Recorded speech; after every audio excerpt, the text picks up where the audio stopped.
ulit, mga kaibigan. Ulit si Pinoy na o si Pa dito sa Australia. So, magandang araw po muli sa inyong lahat. At ito po ay usapan naman natin o pananaw sa pagkakaroon ng business. Ano ba ang mga balakid o ano ba yung mga sinasabi natin nagiging problema? So, dito sa Australia, ang problema ho namin dito is empleyado. Empleyado sa totoo lang. Bakit to?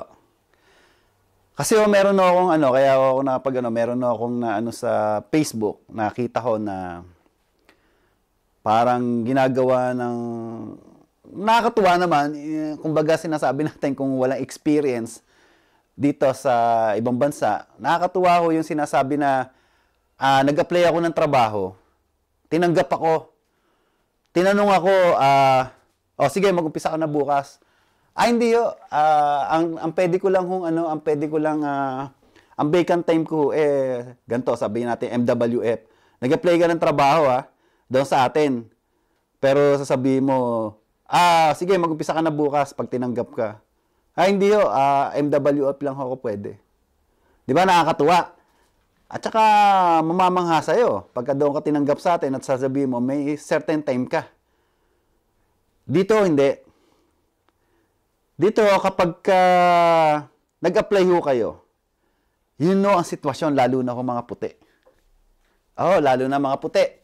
Yung mga Australiana, yan kapag nag-apply ng trabaho, yan tinanggap nyo, sasabihin sa inyo, ang araw na pwede lang ako, for example,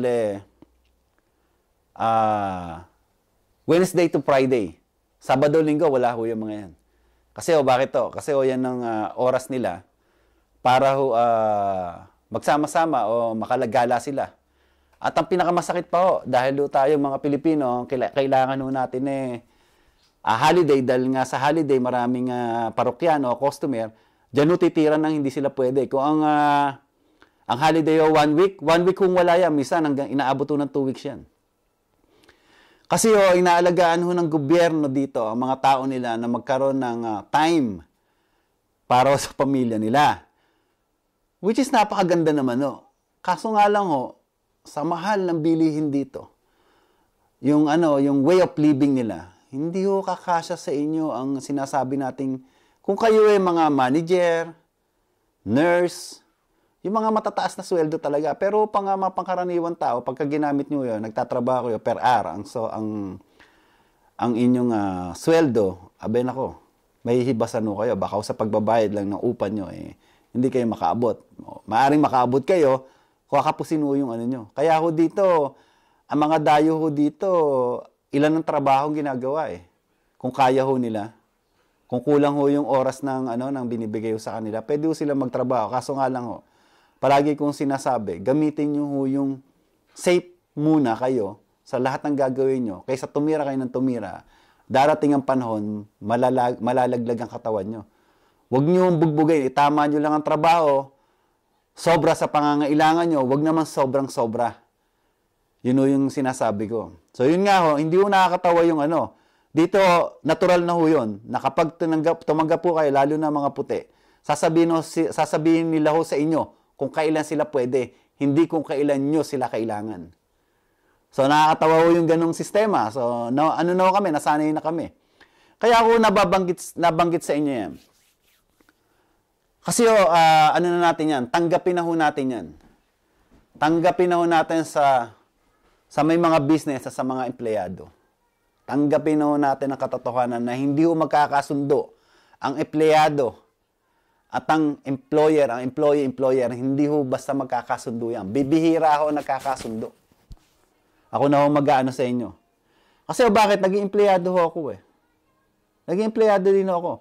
Pagka empleyado ka, ang gusto ng empleyado, may sweldo, pero may sweldo siya, pero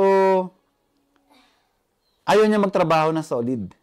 Di ba? Yung talagang trabaho gusto niya, pipetik-petik siya. Lalo, kasi sa atin, salary, hindi lang tayo per hour Sa Pilipinas So, petik-petik ka. So, ang nakakatuwa, kasi naging ako dyan naging empleyado at naging ugali ko din minsan yan. Kapag may lakad kayo, ito lang, totoo, usapang ano lang tayo, yung totohanan. Hindi na yung sinungalingan tayo. Kasi ako ay naging parte rin ng Union, at ang palagi kong sinasabi sa Union, bakit tayo, malihis lang tayo, bakit tayo humihingi ng sobra? Kung sa minimum wage na binibigay ng gobyerno, tama naman, at sobra pa yung sweldo natin, gusto natin, kung ano yung kinikita ng business, makihati tayo. Ganyan no ang system ng Union. Hindi naman totally hati na kung binibigyan kayo ng, lalo sa hotel, ang benepisyo niya, may bigas kami. Libre ho ang medyas namin. Libre ho yung namin, yung clogs, kasi chef ako. Libre sa amin.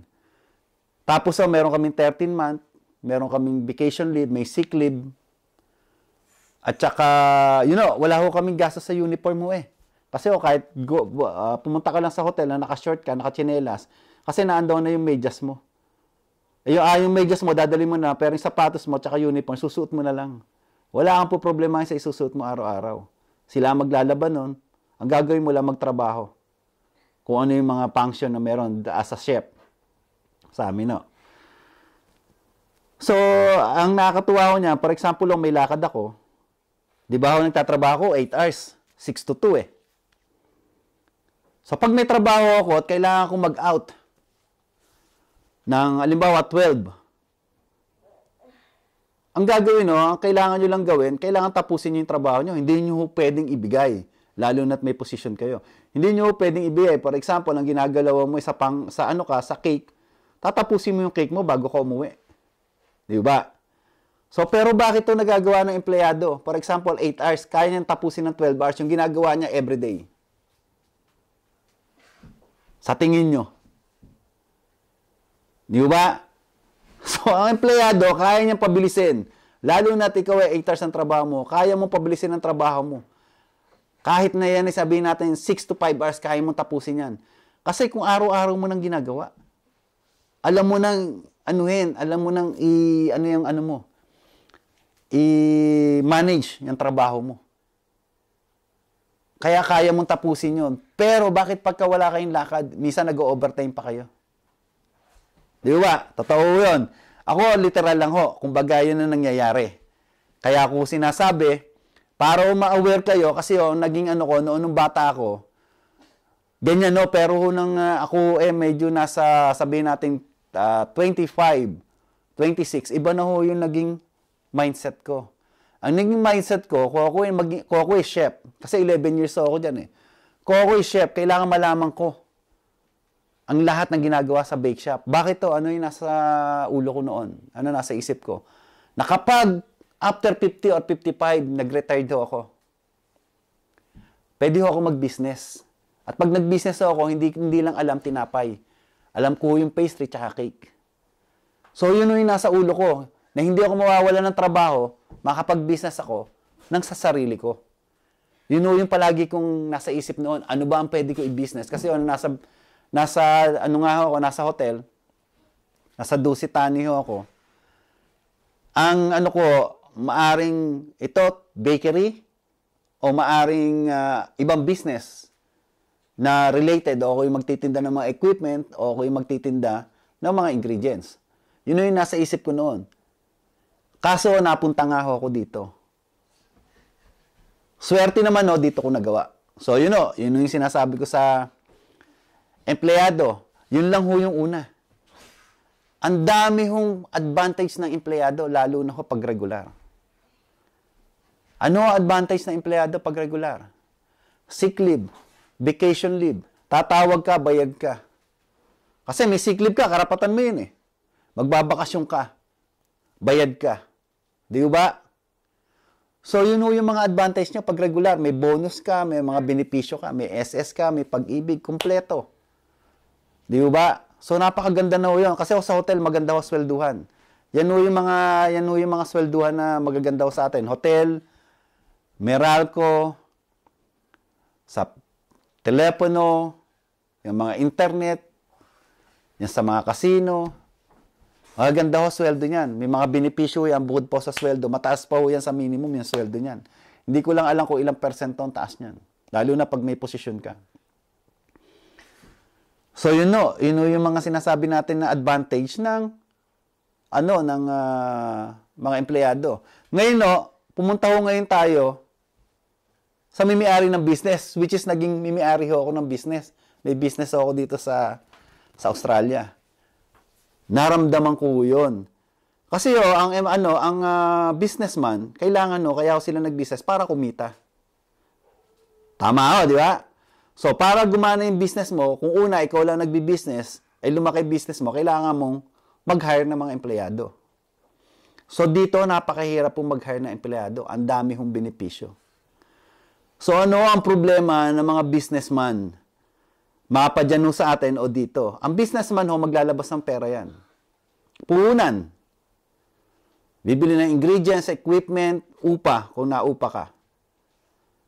So, pagka-upa mo, lumakas ka, nag-hire ka ng tao kasi hindi mo na kayang iluto o i-manage o magtinda do sa tindahan mo. So, nag-hire ka ng tao.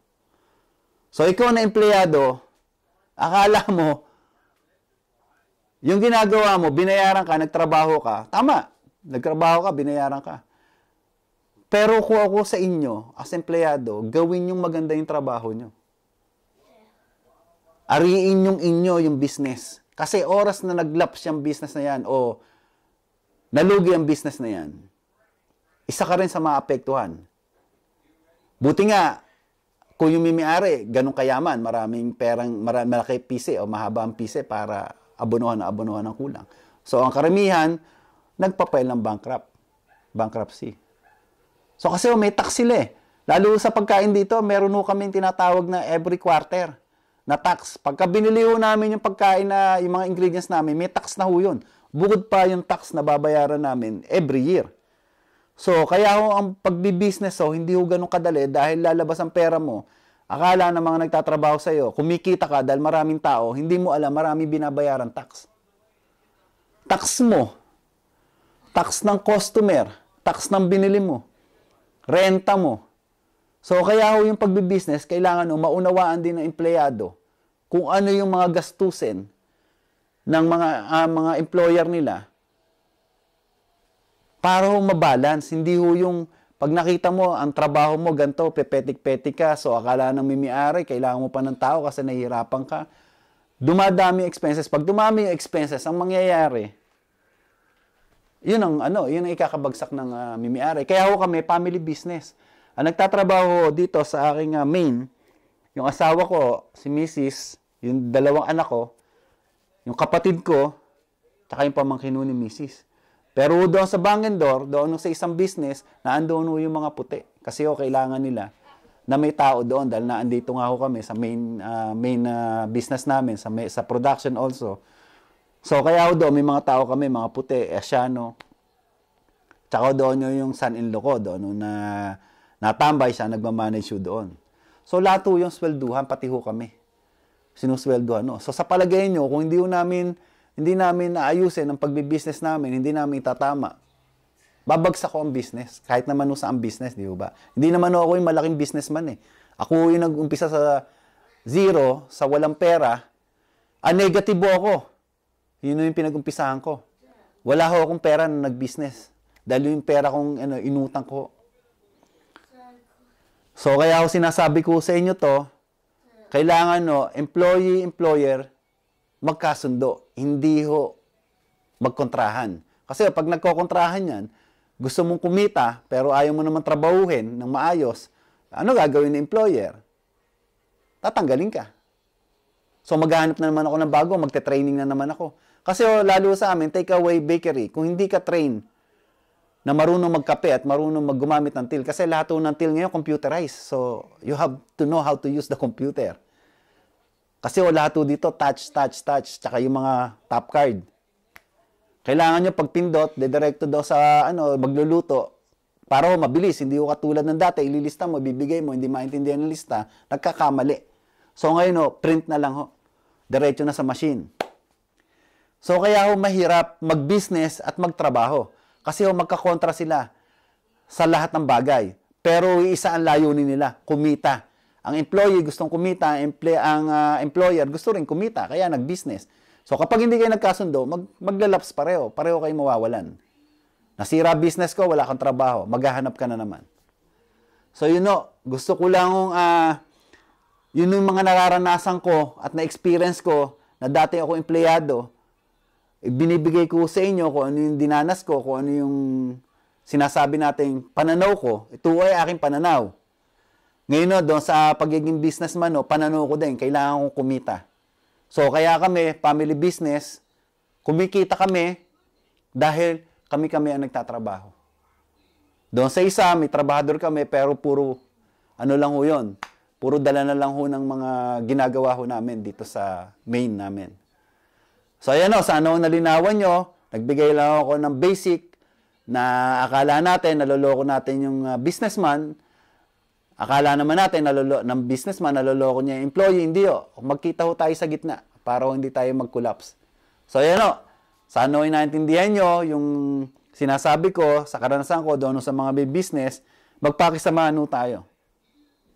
Makikita nyo kung saan kayo makatipid sa mga expenses nyo doon sa kinikita nyo. Ganun din ho ang employer. So, ayan ho, mga kaibigan, mga business, sana nabigyan ko kayo ng konting kaalaman kung ano yung akala natin as employee, okay yung ginagawa natin, akala natin na sa businessman, okay yung ginagawa natin. Hindi, magbigayan ho tayo para ho gumanda kung ano man yung pinagtatrabaho natin pareho. So, ayan o, at ako yung mag-iiwan muli ng isang kasabihan na walang sino man na nabubuhay para sa sarili lamang. So, mga kaibigan, mag-iingat po kayo.